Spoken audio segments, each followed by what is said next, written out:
여러분 안녕하십니까? 반갑습니다. 오늘도 하나님의 말씀을 찾아오신 여러분에게 하나님의 은혜가 가득하시기를 바라겠습니다. 오늘 제목도 지난 23일 제목과 같이 정해진 길을 따라서 그라는 제목으로 보겠습니다. 정해진 길이라고 하는 것은 우리 그리스도인이면 마땅히 가야 할 그와 같은 신앙의 길이 되겠습니다. 오늘 이 시간에는 정해진 길이 바로 십자가의 길을 가리키겠습니다. 예수님께서는 예수님을 따르는 사람들에게 말씀하셨지요. 누구든지 나를 따라오려거든 자기를 부인하고 자기 십자가를 지고 나를 좇을 것이니라. 그래서 우리 모든 그리스도인들은 그리스도께서 가셨던 그 십자가의 길, 낮아짐의 길, 자아 희생을 통한 진정한 사랑의 실천, 그리고 이 죄가 그 본질인 자아가 죽는, 완전히 죽고 그리스도로 새롭게 바꿔지는, 그래서 마음의 중심이 그리스도로 바꿔지는 경험, 바로 이것이 십자가의 경험이 되겠습니다. 이 외에 다른 어떤 길도 생명의 길은 없습니다.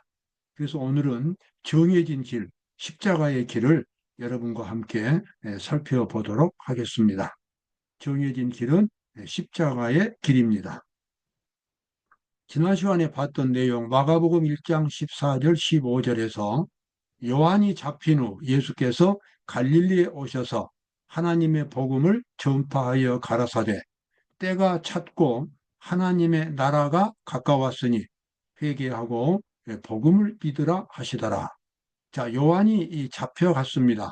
그래서 감옥에 갇혔습니다.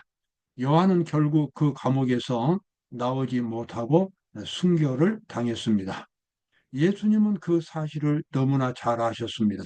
그래서 사실 사도 침례 요한이 감옥에 있을 때에 많은 유혹들을 받게 되었고, 나중에는 예수님에 대해서 예수님이 정말로 메시아일까라고 하는, 본인 스스로 예수님이 메시아라고 선포했지만 그런 고독과 좌절감 속에서 그런 유혹을 받았습니다.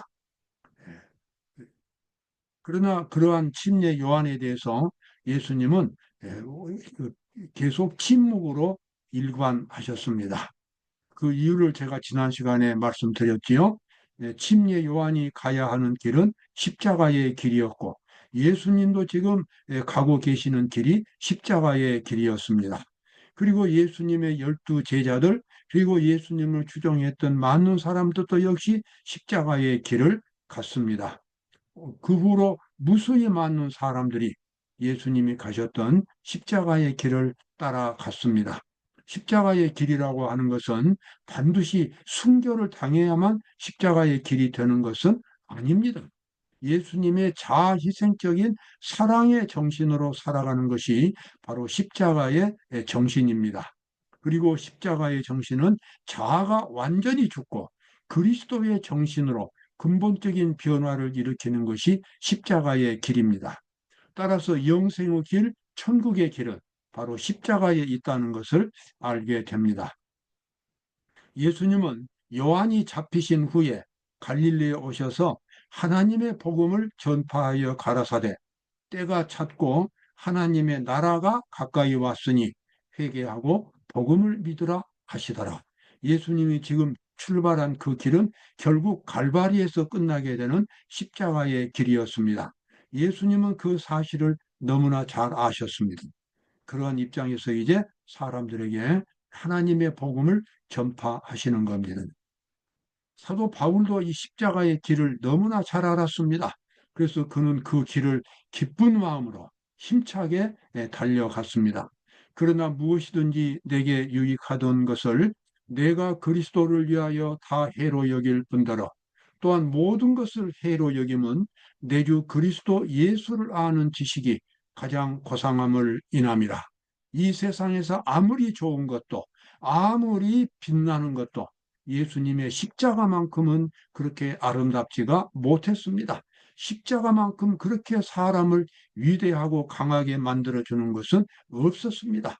그래서 사도 바울은 그리스도 예수의 십자가의 정신을, 그가 가장 높이 평가했고 그는 평생 그것을 간직하고 그리고 그의 마음속에 그 정신으로 살아가기 위하여 최선을 다했습니다. 여기 나와 있는 대로 내 주 그리스도 예수를 아는 지식이 가장 고상함을 인함이라. 바로 십자가의 사랑의 정신입니다. 이 십자가의 사랑이 정신이 있는 곳이라면 그 사람의 마음속에 있으면 그 사람을 위대하게 만들고 그 이 정신이 가정 안에 있으면 그 가정은 행복한 가정이 됩니다.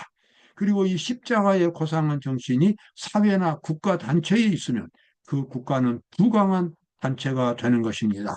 십자가만큼 이 위대하게 사람을 변화시켜주는 그러한 진리는 없습니다. 그래서 사도 바울이 고백하기를 내 주 그리스도 예수를 아는 지식이 가장 고상함을 인함이라.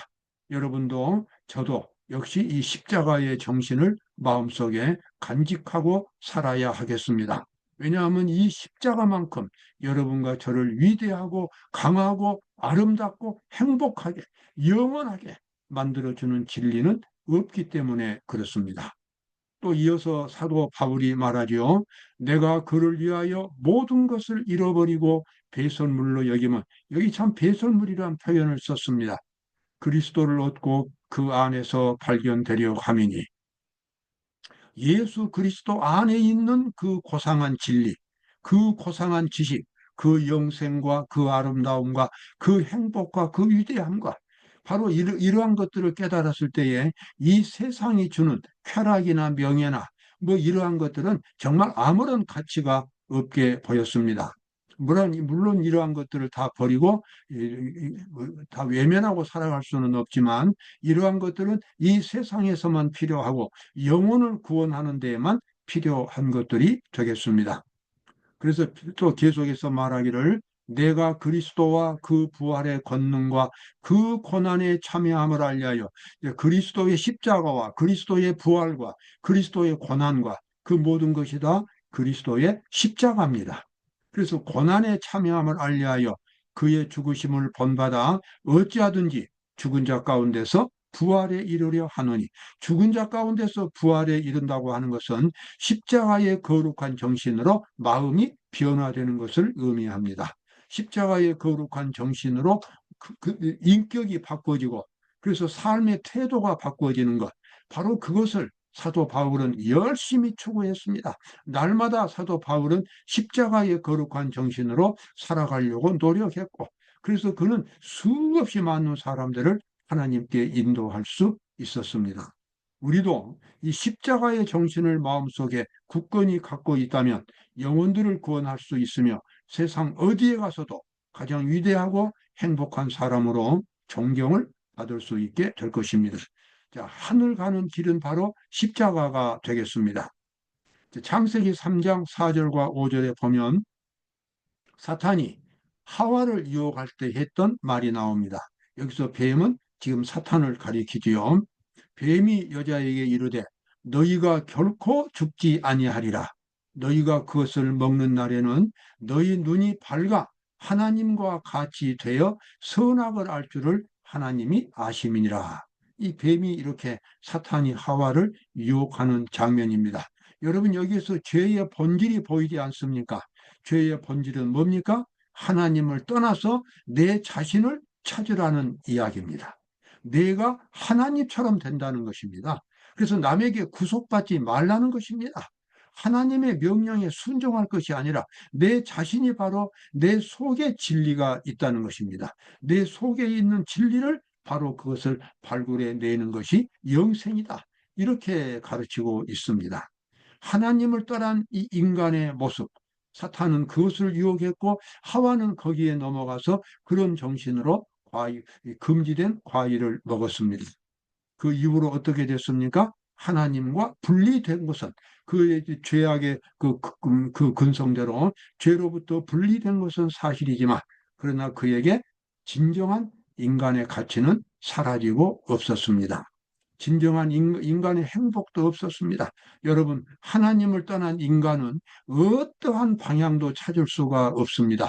어떠한 가치도 찾을 수가 없습니다. 인생의 바른 길은 오직 인간을 만드신 하나님에게만 있습니다. 인생이 가야 할 목표도 하나님밖에는 없습니다. 하나님을 떠난 인간은 마치 이 방향 없이 흘러가는 그와 같은 어떤 먼지처럼 아무런 방향도 없고 목적도 없고 아무리 인생의 의미를 찾아도 인간 스스로는 찾을 길이 없는 것입니다. 오직 하나님의 말씀 속에서만 인간의 가치와 그 목적을 찾을 수가 있습니다. 오늘 인간의 비극이 바로 여기에 있습니다. 인간들이 스스로 수많은 철학을 했고 과학을 했고 종교를 만들어내었지만 그 어떤 것도 인간에게 영생의 길을 보여주지 못했습니다. 모든 것들은 다 허망하게 끝나고 혼란스러운 것입니다. 인생의 참된 길과 가치는 오직 인간을 만드신 하나님만이 갖고 계시는 겁니다. 자, 여기 창세기 11장 4절 또 하나의 이 유혹이 나옵니다.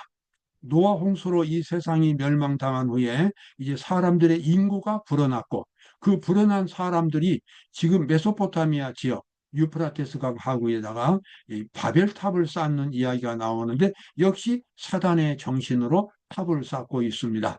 또 말하되 자 성과 대를 쌓아 대 꼭대기를 하늘에 닿게 하여 우리 이름을 내고 온 지면에 흩어짐을 면하자.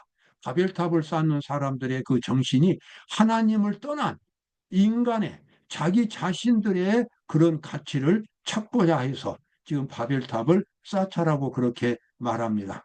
바로 여기 이 장소가 바로 메소포타미아 지역이고 유프라테스강 하류입니다.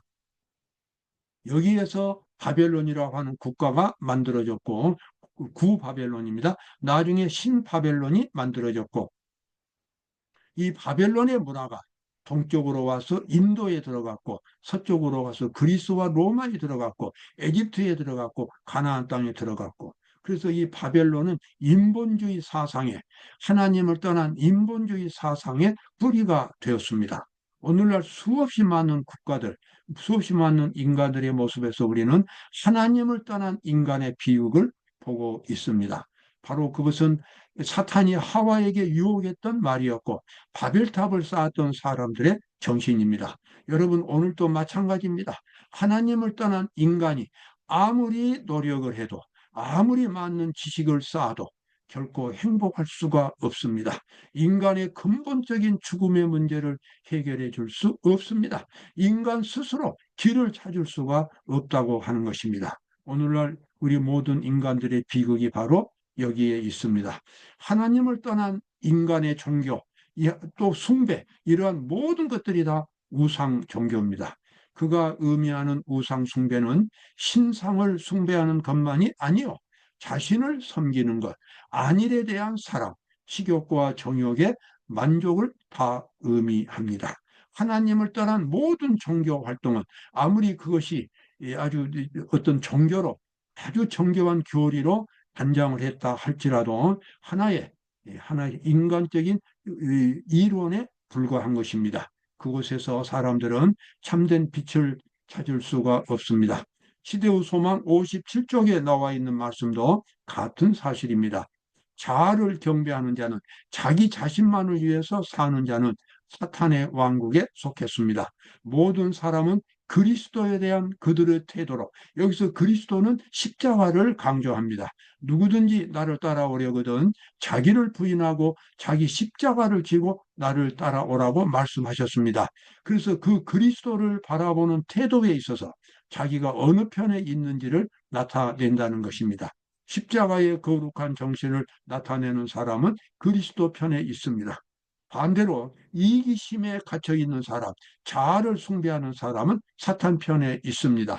비록 그 사람이 성경 지식을 갖고 있다 할지라도 그가 그리스도인이라 할지라도 그리스도의 십자가의 정신이 없다면 그 사람은 사탄 편에 서 있는 것입니다. 본질이 중요한 것이지 지식이 중요하지 않고 조직이 중요하지 않습니다. 참된 하나님의 백성은 그리스도의 진정한 사랑의 정신, 십자가의 정신을 가지고 사는 사람이 되겠습니다. 마지막 심판의 날에 구원받지 못한 사람들, 이제 천년기 후에 이 땅에 이제 악인들에 대한 심판이 베풀어지는데, 그때 왜 멸망받아야 하는가? 왜 악인들은 영생을 얻지 못하는가? 그리고 예루살렘 성 안에 있는 구원받은 사람들은 왜 구원을 받게 되었는가? 그 분기점이 바로 십자가의 정신이라고 하는 것이 그때 이해가 되는 것입니다. 마지막 심판의 날에 모든 구원받지 못한 자들은 그들에게 십자가가 제시될 것이요, 그 십자가의 참 뜻이 범죄로 말미암아 어두워졌던 각 사람의 마음속에 이해가 될 것입니다. 하나님의 마지막 심판에서 악인들은 비로소 자기들에게 영생의 가치가 없다는 것을 알게 됩니다. 영생의 가치가 없는 이유는 뭐냐면 자기들이 여전히 이기적인 사람들의 틀에서 벗어나지 못했다는 것입니다. 반대로 구원받은 사람들은 이기심의 속박에서 벗어나서 그리스도의 거룩한 십자가의 아가페 사랑의 정신으로 살았다는 것이 그 심판의 날에 증명이 되는 것입니다. 십자가의 거룩한 정신으로 살았던 사람은 영생을 누릴 만한 자격이 있다는 것을 악인들은 그때 이해하게 됩니다. 신비한 희생제물이 달려있는 갈바리의 광경 앞에서 십자가죠, 죄인들은 정죄를 받게 될 것이다. 그들의 이기심이 정죄를 받게 될 것입니다. 모든 거짓 핑계는 일소될 것이다. 인간의 배도는 그 거한 본성 그대로 나타날 것이다. 인간의 본성이 뭡니까? 결국은 이기심과 교만입니다. 바로 그것이 그대로 심판날에 다 드러난다는 것입니다. 그리고 영원히 살 만한 가치가 없다는 것을 악인들 스스로 그 심판의 날에 깨닫게 될 것입니다. 시대의 소망 57쪽에 나와 있는 말씀입니다. 갈바리의 십자가에서 사랑과 이기심이 서로 대립하였다. 여기서 그들의 본성이 각각 최고로 표현되었다. 여러분, 그렇습니다. 기독교는 십자가의 종교입니다. 따라서 이 십자가의 정신은 기독교 신자인 여러분과 저에게 가장 기본적인 삶의 자세가 되어야만 하겠습니다. 마음의 가장 근본적인 곳에서 십자가의 정신이 있어야 하고, 그래서 우리가 가야 하는 영생의 길, 정해진 길은 바로 예수님이 가셨던 길, 수많은 신실한 그리스도인들이 과거부터 무수히 갔던 길, 그 십자가의 길이 여러분과 제가 걸어가야 할 그러한 영생의 길이 되겠습니다. 나의 십자가, 나의 영광입니다. 영원히 하나님과 이웃을 향한 사랑의, 하늘의 사랑으로 침례를 받게 하는 은혜를 얻지 못했다면 우리는 진정한 의미에서 선함에 도달하지 못했습니다. 영문시조 1888년 12월 7일자 기사입니다. 그래서 우리가 천국에 가기를 원한다면 그리스도의 십자가의 사랑의 정신으로 매일매일 침례를 받아야 합니다. 그래서 이기심은 매일매일 흔적도 없이 보이지 않게 되고 오직 그리스도의 사랑의 정신만이 마음속에 가득 차야만 하겠습니다. 그것이 계속해서 반복적으로 생활 속에서 나타날 때에 드디어 그 사람 속에서 하나님의 형상이, 거룩한 하나님의 형상이 만들어지게 되겠습니다. 이는 큰 환란에서 나오는 자들인데 어린 양의 피에 그 옷을 씻어 희게 하였느니라. 요한계시록 7장 14절입니다. 요한계시록 7장은 마지막 때, 이 세상이 무너질 때에 구원받은 사람들 14만 4천 명에 대한 표현이 나옵니다. 그들의 이마에 하나님의 인이 찍힌다고 나오는데, 이마에 인이 찍힌다는 것은 그들의 인격에 하나님의 거룩한 형상이 새겨져 있다는 것을 의미합니다. 어린 양의 피라고 하는 것은 십자가의 정신입니다. 마지막 환란에서 이기는 사람들은 어떤 종교 조직이나 어떤 신비한 경험을 갖는 사람들이 아니라 그들의 인격 속에 그리스도의 거룩한 모습이 새겨져 있는 사람들입니다. 그 사람들은 매일매일 그리스도의 십자가의 사랑의 정신을 받아들였고 그 사랑의 정신으로 옷을 입었고 매일매일 생활 속에서 그것을 실천에 옮겼습니다. 그래서 마침내 그들의 인격에서 그리스도의 거룩한 모습이 나타나게 된 것입니다. 바로 그런 사람들이 마지막 환란 때에 승리를 얻을 수가 있겠습니다. 여러분, 영생의 길은 매우 분명하게 제시되어 있습니다. 어떤 지식이나 조직이 아니라 근본적으로 그것은 그리스도의 정신, 진정한 아가페 사랑의 정신이 여러분과 저의 마음속에 기본적인 삶의 자세로 자리 잡을 때에 우리는 하나님의 인을 받게 되는 것입니다. 그 길은 자아희생적인 거룩한 십자가의 길이 되겠습니다. 오늘도 행복한 하루가 되시기를 바랍니다. 감사합니다.